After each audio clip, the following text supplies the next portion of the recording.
क्या आपने कभी एक ऐसे मंदिर के बारे में सुना है जो साल में सिर्फ एक ही दिन इंसानों के लिए खुलता हो? एक ऐसा मंदिर जिसके बारे में लोक मान्यता है कि इस मंदिर को पांडवों ने एक ही रात में बनवाना चाहा था। लेकिन सवाल ये है कि आखिर क्यों इस मंदिर के कपाट पूरे साल बंद रहते हैं और सिर्फ रक्षाबंधन के दिन ही लोगों को यहाँ दर्शन का अवसर मिलता है। बाकी दिनों में जब मंदिर के कपाट बंद रहते हैं तब यहाँ पर भगवान की देखभाल और पूजा आखिर करता कौन है? कहा जाता है कि इस मंदिर से जुड़ी एक ऐसी मान्यता है जिसका संबंध भगवान विष्णु, माता लक्ष्मी, राजा बलि और नारद मुनि से बताया जाता है। और आखिर रक्षाबंधन का इस मंदिर से संबंध क्या है और आखिर पांडवों से जुड़ी वो कौन सी कहानी है जो इस मंदिर को बाकी मंदिरों से अलग बनाती है? आइए चलते हैं चमोली की उन ऊंची पहाड़ियों की ओर जहां पत्थरों से बना ये प्राचीन मंदिर आज भी सदियों पुरानी आस्था, परंपरा और लोक कथाओं को अपने भीतर समेटे हुए है।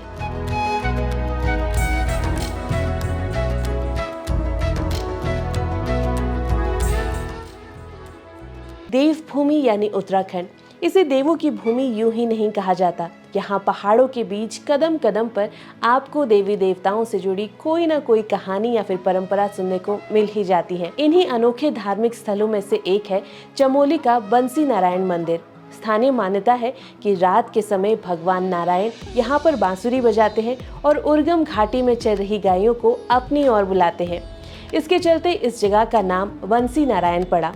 कुछ लोग का ये भी मानना है कि रात के सन्नाटे में यहाँ पर कभी कभी बांसुरी की धुन भी महसूस होती है। हालांकि इसका कोई वैज्ञानिक प्रमाण नहीं है, लेकिन ये लोक मान्यता मंदिर के इस रहस्य को और ज्यादा गहरा देती है। मंदिर में भगवान विष्णु चतुर्भुज रूप में विराजमान है और उनके साथ भगवान गणेश और वन देवियों की प्रतिमाएं भी स्थापित है। मंदिर उर्गम घाटी से करीब 12 किलोमीटर दूर और समुद्र तल से लगभग 12,000 फीट की ऊंचाई पर स्थित है। यहाँ इस मंदिर तक पहुँचने के लिए श्रद्धालुओं को पहाड़ी रास्ते पर कई किलोमीटर की पैदल यात्रा करनी पड़ती है। चारों तरफ ऊंचे पहाड़, शांत वातावरण और फिर जाके हिमालय की प्राकृतिक सुंदरता के बीच पत्थरों से बना ये प्राचीन मंदिर दिखाई देता है। इस मंदिर की सादगी और बनावट आपका ध्यान खींचती है, लेकिन बंसी नारायण मंदिर की सबसे खास बात इसकी ऊंचाई या फिर प्राकृतिक सुंदरता नहीं है, बल्कि इससे जुड़ी एक अनोखी परंपरा है। मान्यता है कि मंदिर के कपाट पूरे साल बंद रहते हैं और सिर्फ रक्षाबंधन के दिन ही श्रद्धालुओं के लिए खोले जाते हैं। इस दिन भगवान का विशेष श्रृंगार किया जाता है, पूजा अर्चना भी होती है और उन्हें माखन का भोग भी लगाया जाता है। मंदिर साल में जहाँ पर सिर्फ एक ही दिन खुलने के पीछे धार्मिक मान्यताएं बताई जाती हैं, तो वहीं इसकी भौगोलिक स्थिति को भी नजरअंदाज नहीं किया जा सकता। करीब 12,000 की ऊंचाई पर मौसम बड़ी तेजी से बदलता है। सर्दियों में बर्फबारी ज्यादा होती है और मंदिर तक पहुंचने वाला रास्ता बेहद ही कठिन बन जाता है। ऐसे में यहाँ पर साल भर निरंतर पूजा और श्रद्धालुओं की आवाजाही बनाए रखना आसान काम बिल्कुल नहीं है। लेकिन सवाल अभी भी बाकी है, आखिर रक्षाबंधन के दिन ही क्यों मंदिर के कपाट खोले जाते हैं? ऐसी कौन सी पौराणिक घटना यहाँ पर घटी जिसके बाद सालों तक ये मंदिर सिर्फ एक ही दिन पूजा करने के लिए इंसानों के लिए खुला रहता है? इस कहानी को समझने के लिए अब हमें इस मंदिर से जुड़ी उस पौराणिक कथा की ओर जाना होगा जिसका संबंध भगवान विष्णु, नारद मुनि और राजा बलि से बताया जाता है। बंसी नारायण मंदिर की पौराणिक कथा भगवान विष्णु, माता लक्ष्मी, नारद मुनि और राजा बलि से जुड़ी हुई है। इस कथा की शुरुआत राजा से ही होती है। राजा बलि भगवान विष्णु के महान भक्त थे और अपनी शक्ति, दानशीलता और भक्ति के लिए प्रसिद्ध थे। एक समय पर वो एक बहुत बड़ा यज्ञ कर रहे थे और उनकी शक्ति लगातार बढ़ती जा रही थी। देवताओं को चिंता हुई कि अगर राजा बलि की शक्तियां बढ़ गई तो इस तरह वो तीनों लोगों के संतुलन को खो देंगे। और तब भगवान विष्णु ने वामन अवतार धारण किया और एक छोटे से ब्राह्मण बालक के रूप में राजा के सामने यज्ञ में पहुंच गए। उन्होंने राजा से दान मांगा, केवल 3 पग जमीन। राजा बलि को ये मांग बहुत ही छोटी लगी, इसलिए उन्होंने तुरंत ही इसके लिए सहमति दे दी। लेकिन जैसे ही उन्होंने दान देने का वचन पूरा किया, भगवान वामन ने विराट रूप धारण कर लिया। उनके पहले कदम में पूरी धरती और दूसरे कदम में पूरा आकाश नाप गया। अब तीसरे कदम रखने के लिए कोई स्थान ही नहीं बचा था। राजा बलि समझ गए कि उनके सामने कोई साधारण बालक नहीं बल्कि स्वयं भगवान विष्णु हैं। उन्होंने अपना सर भगवान के सामने झुका दिया और कहा कि प्रभु, अपना तीसरा कदम आप मेरे सर पर रख दीजिए। भगवान ने तीसरा कदम राजा के सर पर रख दिया और उन्हें पाताल लोक भेज दिया। लेकिन राजा की भक्ति और समर्पण से भगवान विष्णु बहुत ही प्रसन्न हो गए। मान्यता है कि राजा बलि ने भगवान से आग्रह किया कि वो पाताल लोक में उन्हीं के साथ रहे। भगवान विष्णु ने उनकी भक्ति को स्वीकार किया और राजा बलि के साथ पाताल लोक में ही रहने लगे। वहीं दूसरी ओर भगवान विष्णु के लंबे समय तक वापस न आने से माता लक्ष्मी चिंतित हो गई। अब उन्हें पता चला कि भगवान विष्णु राजा बलि के साथ पाताल लोक में हैं, तो उन्होंने सबसे उन्हें वापस लाने के लिए पूछा। तब नारद मुनि ने उन्हें बताया कि श्रवण मास की पूर्णिमा यानी कि रक्षाबंधन के दिन माता लक्ष्मी राजा की कलाई में रक्षा सूत्र बांधकर उन्हें अपना भाई बना सकती हैं और उनसे भगवान विष्णु को वापस मांग सकती हैं। इसके बाद माता लक्ष्मी पाताल लोक पहुंची और राजा की कलाई पर रक्षा सूत्र बांधा। राजा बलि ने जब उनसे पूछा कि उनकी क्या इच्छा है, तो माता लक्ष्मी ने भगवान विष्णु को ही वापस मांग लिया। राजा बलि ने अपनी बहन की बात स्वीकार की और भगवान विष्णु को उनके साथ वापस जाने की अनुमति भी दे दी। यहीं से वंशी नारायण मंदिर से जुड़ी एक खास लोक मान्यता सामने आती है। कहा जाता है कि जब भगवान विष्णु पाताल लोक में राजा के साथ थे, तब यहाँ पर उनकी पूजा की जिम्मेदारी नारद मुनि ही संभाल रहे थे।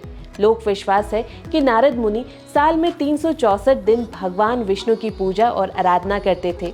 लेकिन रक्षाबंधन के दिन माता लक्ष्मी के साथ नारद मुनि भी भगवान के पास चले गए और यही एक वो दिन था जब भगवान विष्णु की पूजा करने का अवसर मनुष्य को मिलता है।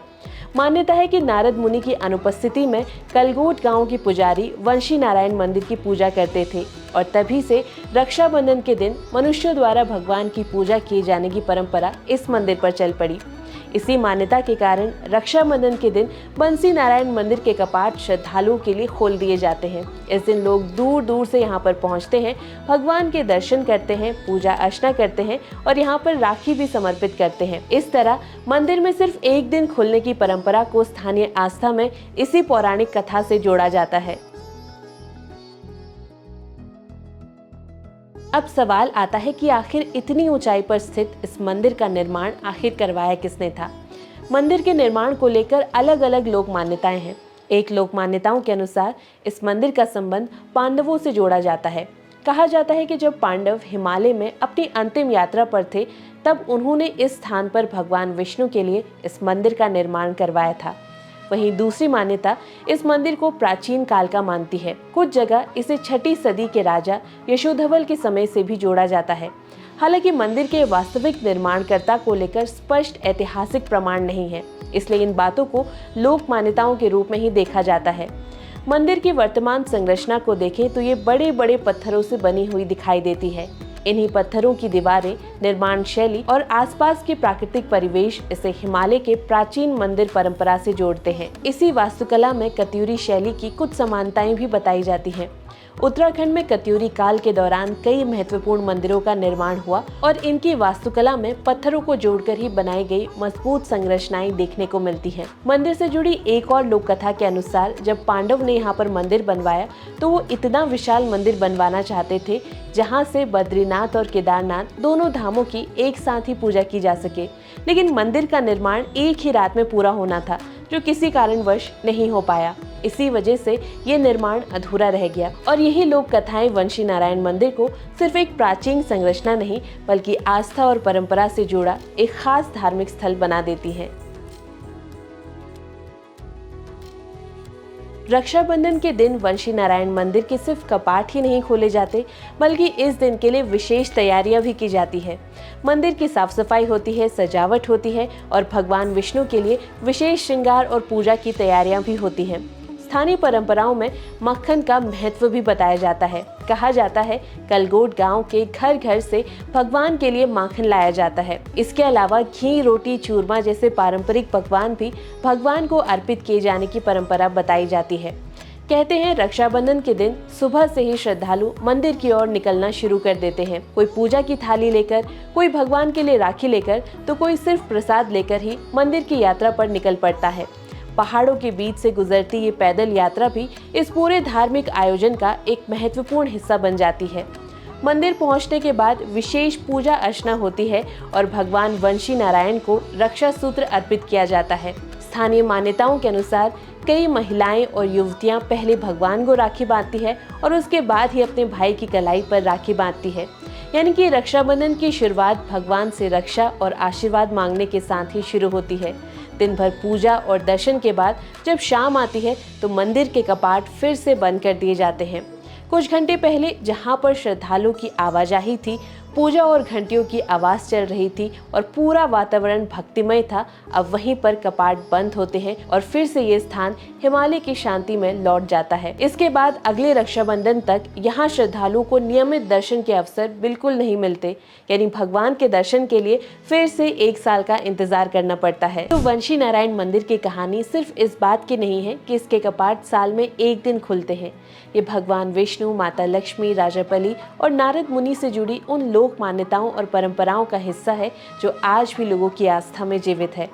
साल में 364 दिन नारद मुनि द्वारा भगवान की पूजा किए जाने की मान्यता हो या रक्षाबंधन के 1 दिन में इंसानों द्वारा पूजा का अवसर मिलने की परंपरा, ये बातें इस मंदिर को उत्तराखंड के बाकी धार्मिक स्थलों से एक अलग पहचान दिलाती है। चमोली की ऊंची पहाड़ियों में बसा वंशी नारायण मंदिर आज भी लोगों को अपनी ओर आकर्षित करता है। वैसे यहाँ पर पहुँचने का रास्ता आसान नहीं है, दर्शन का अवसर भी सिर्फ 1 ही दिन मिलता है, लेकिन शायद यही इंतजार इस यात्रा को और खास बना देता है, क्योंकि यहाँ पर भगवान के दर्शन भले ही एक बार हो, लेकिन इस दिन का इंतजार पूरे साल भर लोग करते हैं। अगर आपको ये मंदिर की कहानी पसंद आई हो तो इसको लाइक और शेयर जरूर करें और उत्तराखंड की ऐसी ही अनसुनी कहानियाँ, प्राचीन मंदिरों और अनोखी परंपराओं के लिए खुगुती को सब्सक्राइब करना ना भूलें। धन्यवाद।